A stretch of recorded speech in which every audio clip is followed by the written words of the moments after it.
hands where I can see them. That suit doesn't fool anybody. Where'd you get the car? Marcus Webb didn't move fast. He never did. His hands came up slow and open, palms out, the registration already pinched between two fingers because he'd learned a long time ago to have it ready. The morning sun bounced off the hood of the silver Mercedes parked clean against the curb outside the convention center. A camera crew was setting up 40 feet away. Marcus noticed that. The officer didn't. "Officer, the registration is in my hand. The car is mine. I can show you everything." "I bet you can." The officer, Sergeant Danny Cole, 11 years on the force, 2-time Officer of the Year, snatched the paper out of Marcus's fingers. He didn't read it. He glanced at it the way you glance at something you've already decided is fake, then crumpled it and let it drop onto the wet asphalt by the tire. Funny how guys like you always have papers. Out of the car wasn't a request. Marcus was already out of the car. He stood with his back straight, his hands visible, everything by the book. Inside his head, he was counting. Unlawful seizure of property. That was 1. Failure to articulate reasonable suspicion. That was 2. He counted them the way other men counted breaths. A small crowd had started to gather on the sidewalk. A young man in a hoodie lifted his phone and started filming, grinning, narrating something to whoever was on the other end. A man in a gray business suit slowed down, took in the scene, and gave Cole a small approving nod before walking on. An older woman clutched her purse and crossed to the other side of the street without looking back. Cole grabbed Marcus by the shoulder and turned him toward the hood. The metal was warm from the sun. "You're being detained for suspicion of vehicle theft. You can explain it downtown." He had no idea, because the black man he just called a liar and pushed against a stolen car that wasn't stolen is the newly confirmed Inspector General of the United States Department of Justice. The man whose entire job is investigating misconduct exactly like this. And in 47 minutes, every camera on that street would be pointed at Danny Cole. He just didn't know it yet. But this story doesn't start here. Rewind 8 hours to a small house on the east side of the city, where the lights came on at 4 in the morning the way they had for 30 years. Marcus Webb was 58 years old. For 3 decades, he had worked his way through the Federal Civil Service, investigator, supervisor, regional director, and now, confirmed by the Senate 11 days ago, the Inspector General. His job was oversight. His job was watching the people who were supposed to be watched. He had spent his life building cases out of paper and patience. And he had a reputation, even among the people he investigated, for being the calmest man in any room. On his kitchen wall hung a single framed photograph. A man in a postal uniform, standing in front of a delivery truck, squinting into the sun with a tired smile. Marcus's father, Eugene Webb, who had carried mail through the same neighborhoods for 41 years and died at 63. 8 months before his son was sworn into his first supervisory post. Every morning, Marcus looked at that photograph before he left the house. Eugene used to tell him one thing over and over, in a voice worn down by double shifts. "Keep your hands where they can see them, and keep your record cleaner than theirs." That morning, Marcus had one ordinary plan. He was going to drive downtown, park near the convention center, buy a coffee, and give the keynote address at a regional conference on government accountability. That was all. Coffee and a speech. He wore the gray suit his wife had pressed the night before. His wife. That part matters. Renata Webb had spent 23 years as a special agent with the FBI before she retired to run a nonprofit legal aid clinic. She was not powerful because of her husband. She had testified before Congress in her own name. She had a contact list that ran 4 governors deep and a habit, born of 2 decades in the Bureau, of never panicking and always recording. When Marcus left that morning, she kissed him and told him to call when the speech was done. Now meet the man who stopped him. Danny Cole was 44, 11 years on the force, and they had been good years for him. 2-time Officer of the Year. His face had been on a recruitment billboard off the interstate for 18 months. The captain called him reliable. The union called him a model member. And underneath all of that, there was a file. 19 civilian complaints over 11 years. 19. Every one of them reviewed internally. Every one of them closed. The internal affairs lieutenant who closed most of them had gone to Cole's wedding. The complaints had a pattern, if anyone had ever bothered to lay them side by side. Traffic stops of black drivers in nice cars, searches that turned up nothing, paperwork that always justified itself after the fact. Cole was not an aberration. Cole was a product. The system had looked at him 19 times and told him, every time, that he was doing fine. So when he saw a black man in a silver Mercedes parked outside the convention center at 7 in the morning, Danny Cole did not hesitate. He had been rewarded for not hesitating his entire career. Back to the curb, back to the warm hood and the gathering crowd. "Stop resisting," Cole said, though Marcus hadn't moved. "I'm not resisting, Sergeant. My hands are on the hood. I'd like to know the specific charge." "Suspicion of grand theft auto. That's specific enough." Cole pulled the cuffs off his belt. 41 minutes left. Across the street, the camera crew had stopped setting up for the conference. The producer, a woman named Alicia, had turned her lens toward the curb because 40 feet away, a uniformed officer was cuffing a man in a suit. And that was a better shot than a banner that said Regional Accountability Summit. She didn't know who Marcus was either. She only knew it looked wrong. Inside the convention center, a conference coordinator was checking her watch and dialing a number. The keynote speaker was 11 minutes late, and the Inspector General of the Department of Justice did not strike anyone who'd met him as a man who ran late.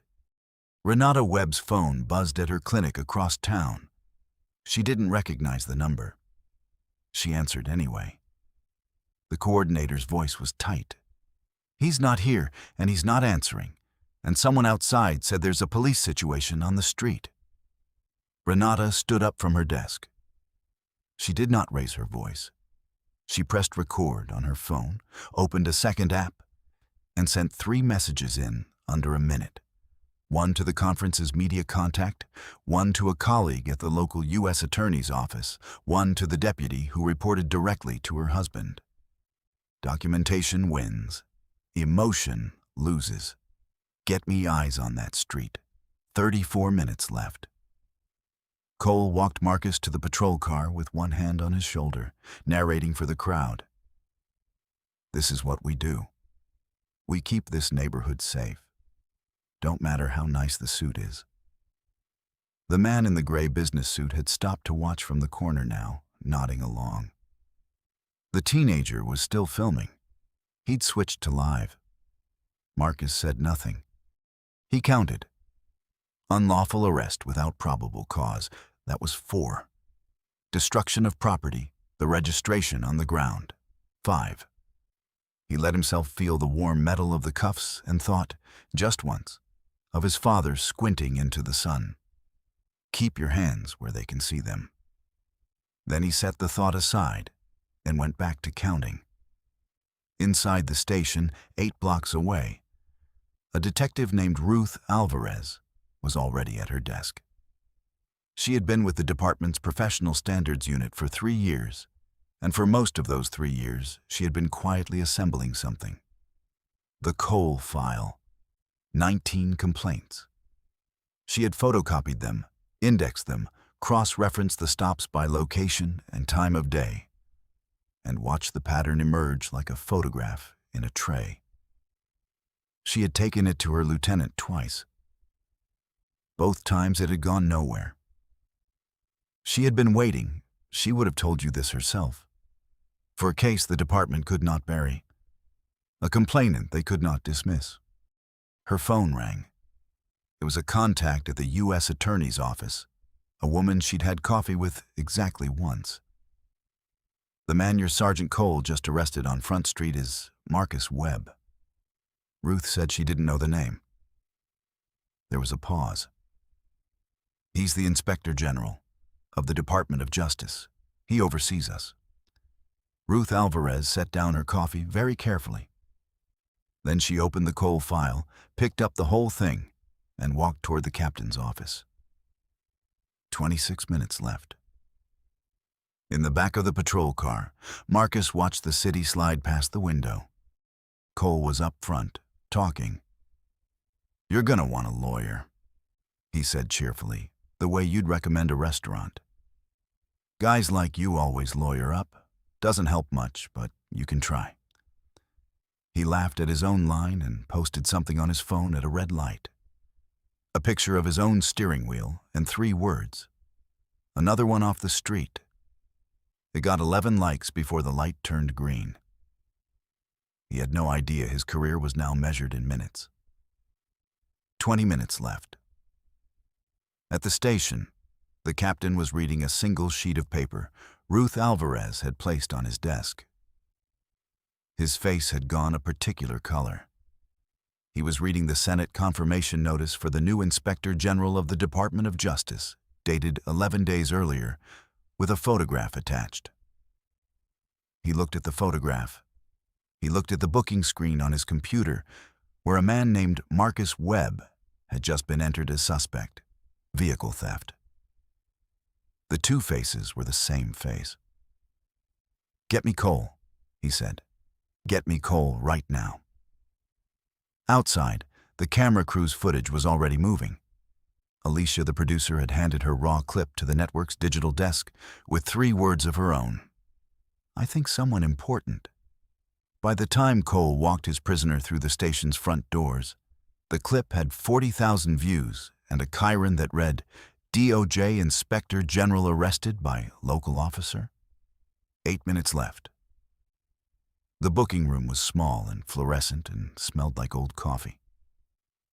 Cole leaned against the counter, relaxed, while the booking officer started the paperwork. Marcus stood with his cuffed hands in front of him and waited. The desk officer, a younger man named Pruitt, kept glancing at his screen, then at Marcus, then at his screen. Something was happening on the screen.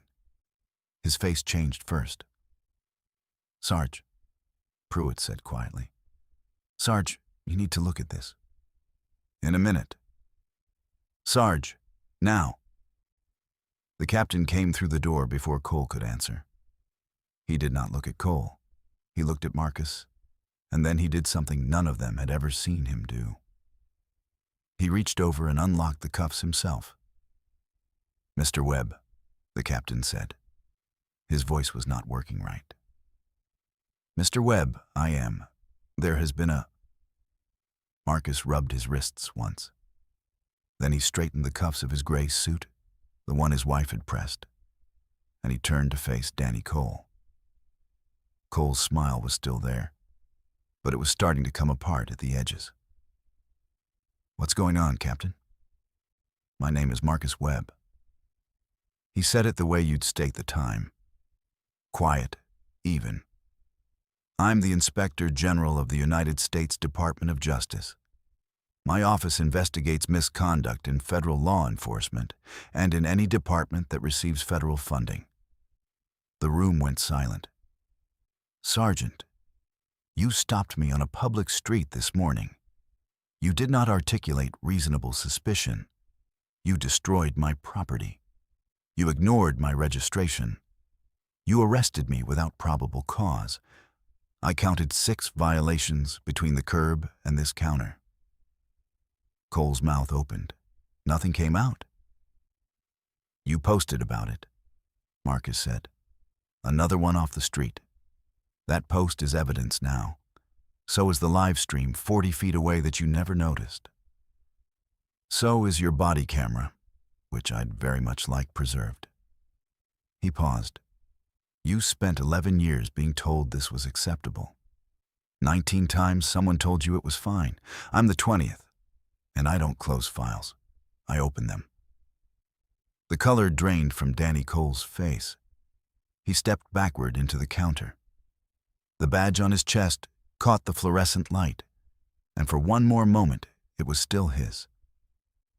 You're going to want to call your union representative, Marcus said. Not me. Then he turned and walked out of the booking room, and the captain followed him with his hands open like a man trying to catch something already falling. What happened next did not happen all at once. It happened in a cascade, across days and weeks, the way real consequences always do. The live stream the teenager started reached 2 million viewers by that evening. The producer's network clip ran on the 6 o'clock news with Marcus's confirmation photo beside Cole's booking error. Cole's own post, another one off the street, was screenshotted 10,000 times before he deleted it. And deleting it was its own kind of confession. Detective Ruth Alvarez's file, the one the department had buried twice, was now the centerpiece of a federal review opened by Marcus's own office. The 19 complaints she had indexed by location and time of day became the spine of a pattern and practice investigation into the entire department. The internal affairs lieutenant who had gone to Cole's wedding and closed most of those complaints resigned within a month. His own conduct was now under review. Danny Cole was placed on administrative leave the same afternoon. His gun and badge were surrendered by Friday. He was charged with unlawful arrest, deprivation of rights under color of law, and destruction of property. He took a plea 18 months later and served 31 months. He is permanently barred from law enforcement anywhere in the country. The recruitment billboard off the interstate came down in a single night, and the contractor who removed it said it was the fastest job he'd ever been paid for. The captain who'd unlocked the cuffs cooperated fully and retired early. It was not redemption. It was arithmetic. And in the middle of all of it, 3 days after the arrest, Marcus Webb gave the keynote speech he had been driving to deliver. He gave it to a room twice as full as planned, with cameras in the back, and he did not talk about himself for very long. I want to be careful, he said, about how this story gets told. Because the danger is that it gets told as a story with a happy ending. A man was wrongly arrested. The truth came out. The officer was punished.